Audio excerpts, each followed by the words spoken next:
I will clarify something about this podcast. I am not a financial influencer. I'm not a TikToker. I'm not one of those guys that's going to tell you to, go out there and find all this passive income out there. Otherwise, that you're failing. Welcome to Wealth in Progress, the weekly podcast for professionals in their 30s and 40s trying to build wealth while juggling careers, family, rising expenses, and the occasional panic after scrolling social media for 5 minutes. I'm PJ, founder of Wealth and Plan, a virtual financial planning practice serving clients nationwide. If you want to learn more or start a conversation, head over to wealthandplan.com. We are currently accepting new clients and would love to get to know you. Here is this week's episode. Everybody, this is PJ with Wealth and Plan, and welcome to the very first episode of Wealth in Progress. Honestly, I've been thinking about starting this for a long time because I kept noticing the same thing over and over again in conversations with people. There's so many smart, hardworking people out there that feel like they're behind financially. They're not broke, they're not irresponsible, just behind. And like everybody else somehow got the instruction manual and you missed it.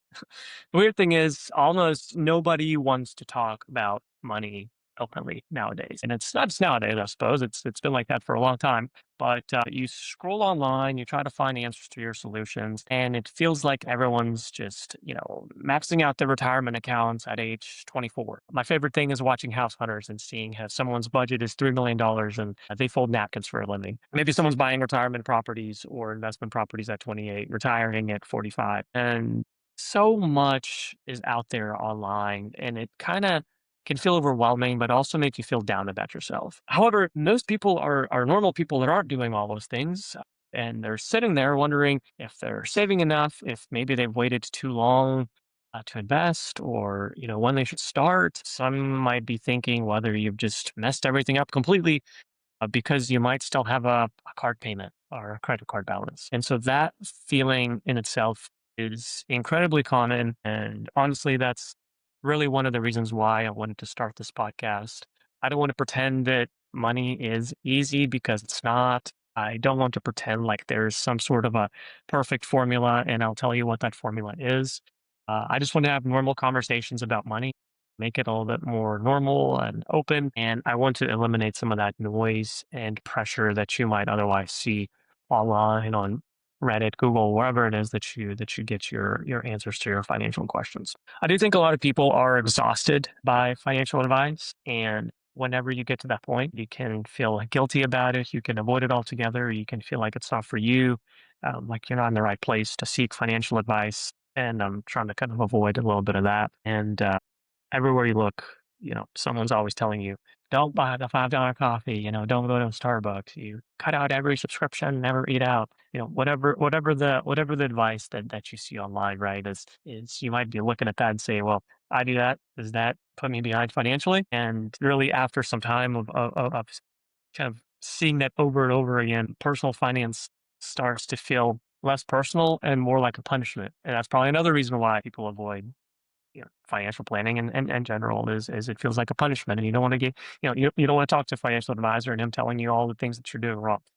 Real life doesn't really work that way. That's really not what we do as financial planners. But real life, it has things that most people online don't talk about, right? Like there's kids and expenses for the kids. There's career changes. There's burnout, right? You might get to a point of your working career where you say, you know what, I want to throw everything up in there and be done with it.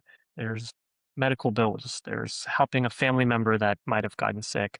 Some people completely start over, change careers, or, life happens. And sometimes just trying to survive is stressful enough. And I think one of the biggest misconceptions about money in general is that financial success is just math, right? It's like you have to be good at numbers to be successful financially. But actually what I found just in my experience is it's not so much about math, it's more so about behavior. It's about being consistent, being patient, not panicking when things go wrong, right? Of course, it depends on age that you're at, and if you're living off of your portfolio, it's a little bit of a different conversation than if you're in your 30s and 40s and you're building your wealth. But making a few good decisions repeatedly over periods of time is what we're trying to achieve, right? We're not always going to get it perfect, but if we can make multiple decisions over time, that really set us up for success. Financial planning is sometimes not as exciting as social media to believe. People love talking about, huge investment wins. If you bought some sort of a share, back in 2010, right? And now it's gone up 100 times or, whatever the number is. But a lot of wealth actually gets built pretty slowly. It's actually kind of boring most of the time. There's, things like automating your investments, right? Like, no one talks about that. Paying down debt over time, right? We're not just going to go out there and, eliminate all our debt all at once. Like that's just not realistic. Really following the steps on making decisions over time to really set us up for success. Biggest thing is trying to live below your means without feeling like you're missing out on life. That's kind of the biggest thing that I focus on is how can we, achieve our financial goals without sacrificing life today, right? Because we work so much during our lives, right? Like our goal is retirement, but at what cost? Right? Like we don't want to forget that we also have to live today. I actually saw a thing, I believe it was on LinkedIn the other day, and it was saying that one of the biggest mistakes that this specific person observed was that some people retire too late. They don't retire early enough. And it's all about quantifying what is enough for you, right? It's not, oh, I have to retire at age 65. I have to retire at age 70. Like that is just the base number of retirement. Everybody's different. Everybody's different. And I do notice that a lot of high earners are still feeling anxious financially. Sometimes maybe because their lifestyle went up at the same pace as their income. Maybe sometimes they just didn't have the confidence to manage money in the first place, whether it's you doing it yourself or whether it's approaching somebody like a financial planner to do it for them. There's just not that confidence. So you feel like you don't have it figured out. So it's not the right time for you to talk to a financial planner. And maybe it's because sometimes people just compare themselves to everybody else. That whole kind of keeping up with the Joneses thing is real. And keeping up with the Joneses doesn't always mean having a nice car that your neighbor has, right? We as humans inherently keep up with the Joneses by trying to have this idea of where we should be financially at certain point in time of our lives, right? Like just because you're seeing somebody, look, let's play a game where you're 40 years old, right, and you have a friend who's also 40 years old and maybe is a little bit more advanced financially. Like maybe they saved more, maybe they had an inheritance. It's human nature to compare ourselves to that person and think, are we better off or worse off than this person? And that's where money kind of gets in the way of relationships too, because again, it's hard sometimes to separate out what is everyone else doing to what am I doing. And just because somebody else's situation is different than yours doesn't mean that you're a failure. It doesn't mean that you did something wrong. We really want to eliminate the comparison. It's not good to compare yourself. It's not healthy. And really the bigger picture is whatever situation that you're in, that's great. Like you're you. You're unique. You've got your issues, and that's fine. Maybe someone else doesn't have your issues. That's okay. Let's figure out how we can optimize those issues and get you to where you want to be in life, right? Because that person that you're comparing yourself to, their goals are completely different than yours. Their life is their life, and what they have is their problem, and everything else will sort itself out. So we try to eliminate ourselves from comparison, especially given our younger age, because it's so easy to do. In terms of what this podcast is going to be, we'll cover, of course, the main financial planning topics, right? Sometimes we'll talk about retirement planning, cash flow planning. Sometimes it'll be about investments. Sometimes we'll talk about debt and spending and financial habits, taxes, market headlines, like all that fun stuff. There's so much to talk about, and I'm really excited about it. Obviously, I hope that someday we're able to kind of have guests on this podcast as well and kind of have them share their experiences, maybe their upbringings, and really talk to us about that. We'll also talk about the emotional side of money, something that most people don't always talk about when it comes to financial content, right? So we'll talk about the stress. We'll talk about the fear of making costly mistakes, the pressure of keeping up, like we just talked about, and the regret that you might or might not have of making a bad decision earlier in life. We'll talk about that. We'll be open with that. If you've made mistakes financially in the past, congratulations, you are a normal person, right? The way that we learn is by failure. And if you've made a mistake previously and you feel bad about it, don't. You learn something, hopefully, from it. And that's really what we'll hone in on is if we've made a mistake before, what can we do in the future to maybe avoid it or essentially eliminate that mistakes, right? Because the nice thing about finance is even though mistakes are bound to happen, most of the time we're able to fix those mistakes. It's not like this happened in the past and now, everything else is messed up. We'll talk about the good years. We'll talk about the messy years, right? That just is normal when it comes to your financial picture. We'll talk about what are smart decisions, what are decisions that, you maybe should avoid, and you'll feel confident sometimes and completely uncertain at other times. And we'll touch base on that as well. Again, just because we've made mistakes in the past, it does not mean that you're failing. It just means that you're a human like everybody else. We'll talk about the people who tend to do well financially. Funny enough, people that tend to do well financially have actually made mistakes as well, right? Not everybody's perfect. They're just the people that keep going anyway. They just don't stop. They don't let one simple mistake derail their financial plan. It's all about adjustment. It's all about learning. It's all about, if we're talking investments, it's all about staying in the market. It's not timing the market. And they really avoid quitting on themselves after one setback, right? Because life at the end of the day is unpredictable. And really all that matters a lot more than perfection.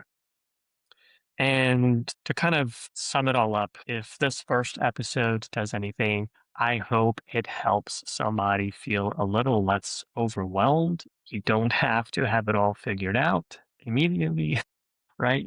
Sometimes it takes time to realize decisions that you made in the past or, decisions that you're making today. This podcast is not about, becoming a financial expert overnight. That's not what this is about. Some people study finance for a long time and they don't become financial experts, right? You don't need to have an investment strategy before you start improving your finances. And most financial progress starts smaller than people think. It's not this, hey, let's go change everything, and all of a sudden we're going to be fine. We will teach things like how to pay attention, how to build awareness, how to make one slightly better decision at a time, and usually that's how momentum starts. So if you're listening to this and if you've made it this far, first of all, thank you. If you're feeling behind, if you're discouraged, stressed, confused about money, you are definitely not alone. You're in a large group of people that feel the exact same way. And hopefully the future episodes of this podcast can make all this feel a little bit more understandable, right? Again, I know there's a lot of content out there and I'm just another a planner out there. I will clarify something about this podcast. I am not a financial influencer. I'm not a TikToker. I'm not one of those guys that's going to tell you to, go out there and find all this passive income out there. Otherwise, that you're failing. I am a financial planner. I do run my own financial planning practice. I do accept new clients, and I'll be upfront, honest with that. We are not here to influence you in making one decision or another. This is all just about education and hopefully just providing a resource to you in whatever way possible. As always, all of my podcasts are going to be for educational purposes only. It's never going to be financial advice or investment advice. Everyone's situation is always a little different. So talk to a financial professional before you make any decisions. And like I said earlier, thank you so much for joining this first episode. I will plan on posting every single week moving forward, maximum 15 minutes. That way you are focused and engaged, whether you're driving to work or from work, whether you have me playing in the background while you're doing something else. I don't want this podcast to become an hour-long conversation where I just kind of mumble and you get bored. It's all about you staying engaged, you getting the most out of it, and hopefully you'll be back for the second episode. And I will post this Mind you, this is my first episode, so give me a break. I'm still learning the lingo. I will post this on YouTube. So if you'd like to subscribe to my channel, I would appreciate that. I will also cross post this to Spotify, maybe Apple Podcasts. I'm still trying to figure all that out. So we'll try to be on the podcast platforms as well. And I will also break this apart into little clips, which we will post on our Instagram and LinkedIn. So if you're trying to find the original source of our content, it'll be YouTube and podcast platforms. If you're just wanting the highlights, feel free to follow us on Instagram or LinkedIn. I'll definitely post highlights there. And I think I covered it all. I'll learn the language better in terms of the like, subscribe, share. But other than that, thank you guys so much for your time. Hope you have a great week, and we'll see you guys next week. So goodbye.